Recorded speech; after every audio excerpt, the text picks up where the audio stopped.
Si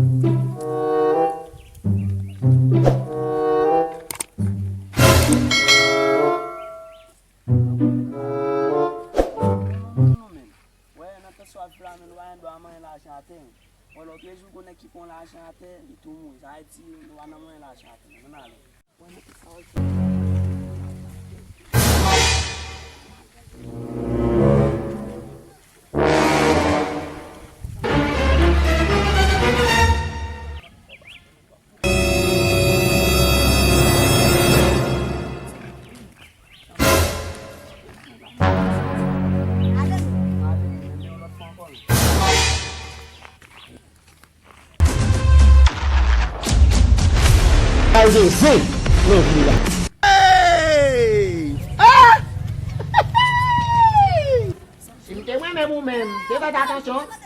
Pas une histoire.